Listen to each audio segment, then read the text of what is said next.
more attention from external audiences. Some of the competition were picking up on the Interface quest for sustainability. And they were saying things like, yeah, right, well, they're talking about it, but they're not doing anything. And that stung a lot of us. Ray gave a speech. It was a 2-day session. It was the ultimate. And everyone stood up, and some of them cried and clapped, and he was really powerful. Just to have the Interface badge on him, that when you walked out, I mean, you had people on us. They were just on us, wanting to know, how did you do it? Tell us about it, anything you can do. And it was really cool. The journey was punctuated along the way with moments of truth. The light bulb gradually came on as more people got it. And there were revelations along the way that punctuated this whole process of waking up and seeing the world differently. One was those product development people, before they ever got to biomimicry, they were struggling. Oh God, what does this mean?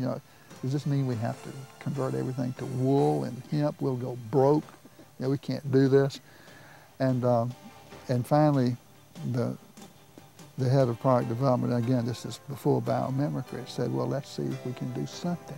The first something that he did was take 1 ounce of face weight out of a product, tighten up the construction just a little bit to compensate for less material, and tested the product, and it was just as good, every bit as good, as the product with 1 ounce more.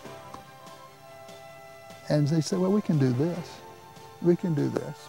This is a little bit of material. And then one of our engineers asked a most amazing question. He said, I wonder how much energy went into making that ounce of nylon. He found that that was enough energy saved to run our whole factory 2 years. A lot of the stuff that we do was complete failure. But, we learned something that would be actually a bit better than what we originally thought.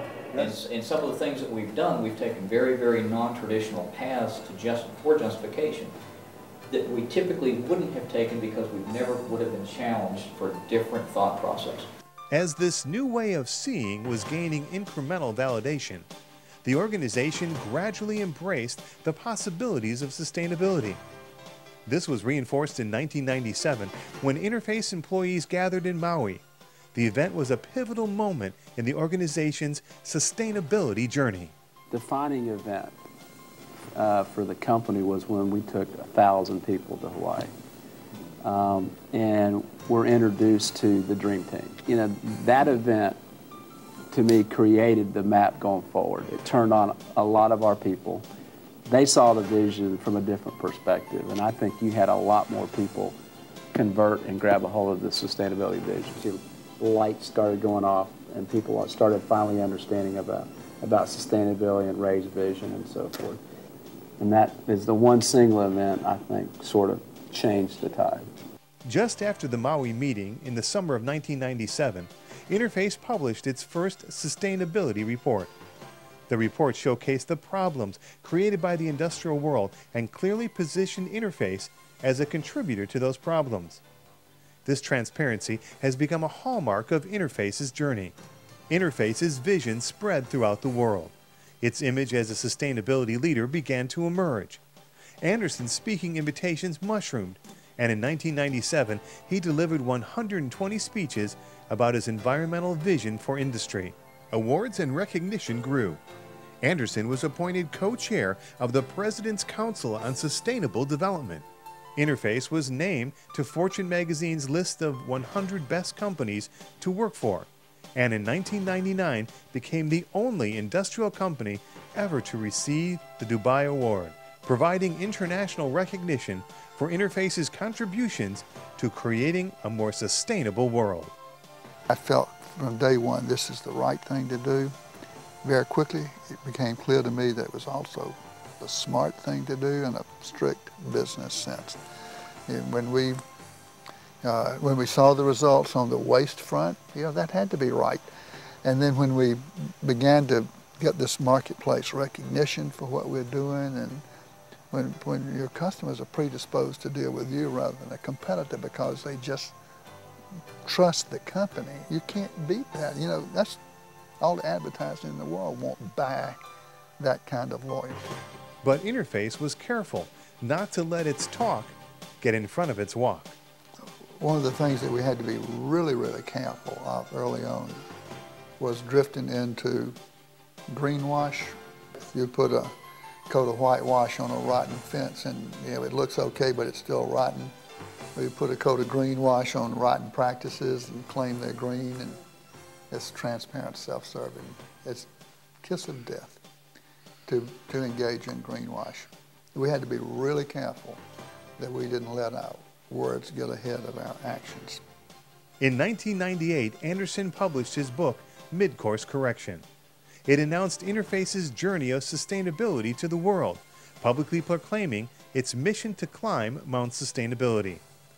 The book added to a growing awareness in the marketplace and within the company. I think Ray's book brought a lot of recognition to the company for the course that we were going on. I think it validated it because we got so much recognition from the marketplace and from even outside our industry. It makes our job a lot easier, quite frankly, because there's a lot of people that want to talk to you because of what they know about Interface and its leader and then the environmental message.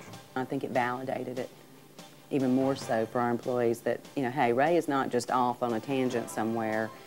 He's very sincere, he's driven by this, and all that we have been doing supports what his vision is. We're on board with that. This market reinforcement and growing success inside the company produced major shifts in how Interface was viewed in the marketplace, how the organization defined itself, and in how it conducted every aspect of business. And your decisions in most companies are, what financially is this going to do to this company? In this company, you have 3 decisions to make. Is it going to affect the environment? Is it going to affect people? And is it going to make us money? Every day, every decision we start to make, those 3 things come into play, and we have to weigh those together.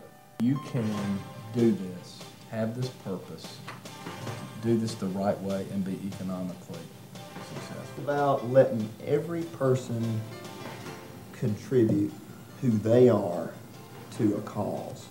It's not about Carthage. You are very different than what I am. And the difference that you have is the gift that you have to this company, and it needs to be celebrated. It's had this galvanizing effect, and it's drawn customers to us. I think there's a kind of magnetism. They want to do the right thing, and they are looking for the companies that they can trust, and they believe are doing the right thing. And we've managed to become that company.